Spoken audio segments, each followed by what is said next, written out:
Okay, today I want to do a quick video and I want to go over some of the things that I've learned in starting fires with a ferro rod. The number one thing that I learned in starting fires with a ferro rod is that I needed to practice. There was more to it than I thought, and I learned a lot of proper technique in becoming more proficient with being able to start a fire. So the number one thing I learned is I just need to practice with it. I need to get better with it. The second thing I learned is about the striker.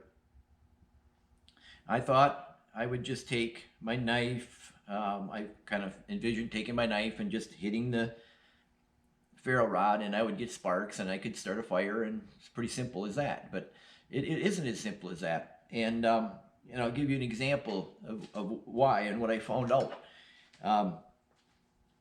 This is just a Dremel tool cutting blade, and it's steel. It's got an edge on it. I thought I'll just use that as a striker to play with, and I learned a lot by doing that. What I learned was there needs to be a sharp edge, a very sharp edge. Even with a burr on there is even better yet. And this little demonstration will show you just how important that is. On this side of the tool, I didn't do anything to that edge at all. That's just how it was factory. And on this edge here, I ground it down, so I actually made a real sharp edge on there, and actually a little bit of a burr. I can catch it with my fingernail on there. And I'll show you the drastic difference between the two. Okay, this is just the regular edge as it came, and I can't hardly, I'm trying to make a spark. I can't.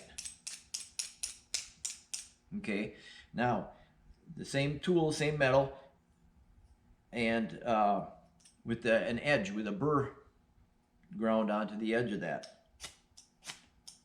And I'm not even trying a quarter as hard as I was on the other side, and I'm producing nice sparks.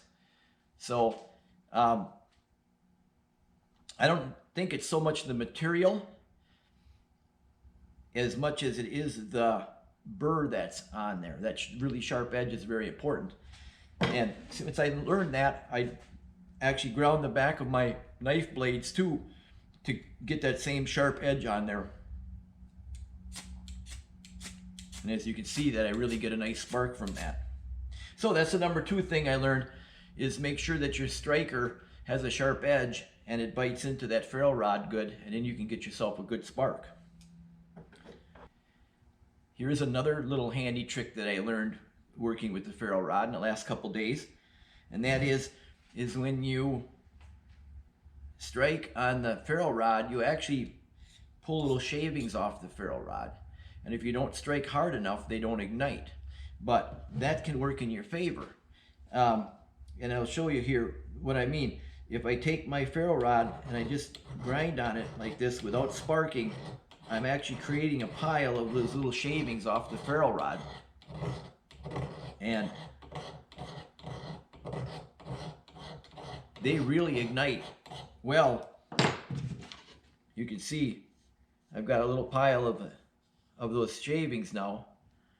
Now, it's not necessary, but if you're in wet conditions or damp, or your tinder is damp or whatever, having a more intense spark would definitely help to ignite that. So now that I have a little pile of that there, I'm going to make one little spark, and you'll see it's quite an intense spark that happens because of that.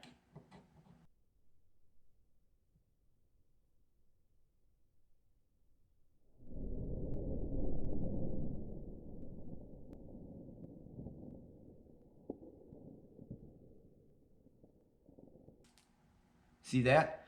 So, though you don't need to do that, in some cases it might be really important to know that, because you can get a much more intense spark by using that technique.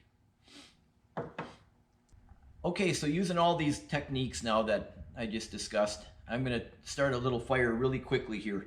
Just a real quick little demo. Again, this is some fat wood that I'm scraping some shavings off of. And I'm not going to do a lot here. I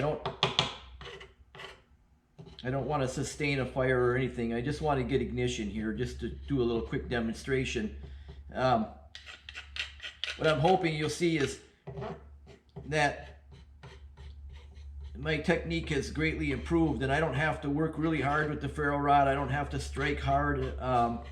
It was almost comical when I first started doing it. I was actually striking so hard that I was hitting my knuckles, and it was starting to bang my knuckles up.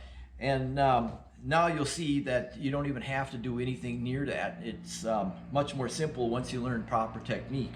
Again, and that's the reason to get out and practice with this stuff. So now we got a little bit of tinder here, just a little bit, fat wood scrapings, tiny little bit. And then I'm gonna try not to ignite this right away. I'm gonna try to pull some shavings into there off of this ferro rod. Hopefully I don't get a spark. I mean, it's come to the point now with a little practice where I have to try not to start it instead of trying to actually start it.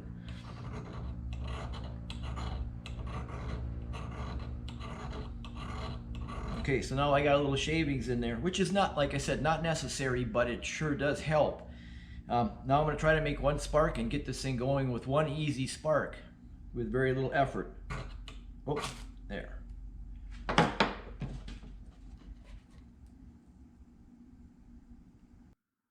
I hope these tips will help you be more successful when you try using a ferro rod.